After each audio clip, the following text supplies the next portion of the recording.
নমস্কার বন্ধুরা, আপনারা কখনো এরকম সয়াবিন কোপ্তা কারি বানিয়ে দেখেছেন? একবার অবশ্যই বানিয়ে দেখবেন। এটি বানানোর জন্য প্রথমে একটি মিক্সি জারের মধ্যে পেঁয়াজ কুচি আর রসুন নিয়ে মিহি করে, একদম পেস্ট করা যাবে না, পালস মোডে একটু ঘুরিয়ে নিতে হবে। এরকম একটু দানা দানা থাকবে, সেরকম একদম মিহি পেস্ট কিন্তু করা যাবে না। এবার ওই মিক্সি জারের মধ্যেই দিয়ে দেবো টমেটো, আদা। টমেটোটা দিয়ে একদম মিহি করে পেস্ট করে নিতে হবে। এবার মিক্সি জারটা ধুয়ে ওর মধ্যে দিয়ে দেবো কাঁচা লঙ্কা, রসুন, শুকনো লঙ্কা, আদা আর ধনেপাতা। এগুলো দিয়েও পালস মোডে একটু ঘুরিয়ে নিতে হবে। দেখুন এরকম থাকবে, একদম মিহি করা যাবে না। এবার এর মধ্যে দিয়ে দেবো ভিজিয়ে রাখা সয়াবিন। সয়াবিনগুলো দিয়েও মিহি করে একদম ঘুরিয়ে নিতে হবে। একদম পেস্ট করা যাবে না, জল না দিয়ে ঘোরাতে হবে। এরকম একটু দানা দানা থাকবে। এবার এর মধ্যে দিয়ে দেব পেঁয়াজ কুচি, লবণ, হলুদ গুঁড়ো আর গরম মশলা। এবার কর্নফ্লাওয়ার দিয়ে এটিকে মেখে নেব ভালো করে। দেখুন 4 চামচ কর্নফ্লাওয়ার দিলাম। কর্নফ্লাওয়ারটা দিয়ে ভালো করে মিশিয়ে নেব সয়াবিনের সাথে। 1 চামচ ঘি দিয়ে দেবো। ঘিটা দেওয়ার কারণে কোপ্তাগুলো কিন্তু ভালো করে গড়া যাবে। দেখুন এরকম গোল গোল শেপে গড়ে নিতে হবে। আপনারা একটু চাইলে চ্যাপ্টা করেও করে নিতে পারেন। আমি এরকম ছোট ছোট শেপেই করে নিচ্ছি।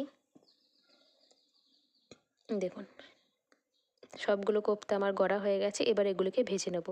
তার জন্য কড়াই তেল গরম করে একদম ফুটন্ত তেলে এগুলিকে ভেজে নিতে হবে লাল লাল করে।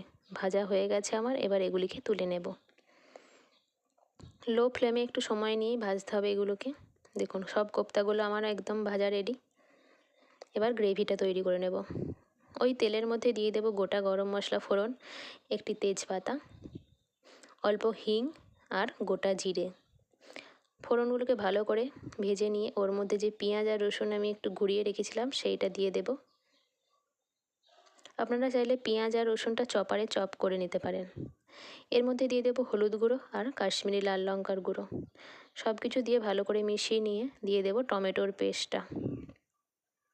টমেটোর পেস্টটা দিয়ে আবারও ভালো করে কিছুক্ষণ মিশিয়ে নিয়ে দিয়ে দেব লবণ আর মিক্সির জার ধোয়া একটু জল।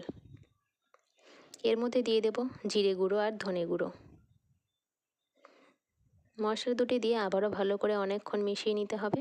একটু ঢাকা দিয়ে দেব যাতে ভালো করে সেদ্ধ হয়ে যায়। এবার এর মধ্যে 2 চামচ বেসন দিয়ে দেব। বেসন দেওয়ার কারণে গ্রেভিটা একটু বেশি ঘন হয়ে যায়। দেখুন বেসনটা দেওয়ার সময় একটু তলায় লেগে যাবে, কিন্তু চিন্তা করার কারণ নেই। জল দেওয়ার পর এটি আবার ঠিক হয়ে যাবে। দেখুন জল দেওয়ার পর দিয়ে দিলাম একটু কসুরি মেথি পাতা।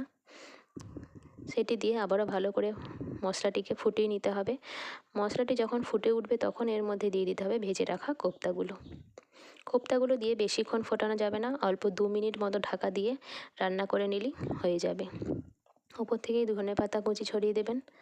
দেখতে ভালো লাগবে এবং খেতেও ভালো লাগবে। দেখুন সয়াবিনের কোপ্তা কারি আমার একদম রেডি।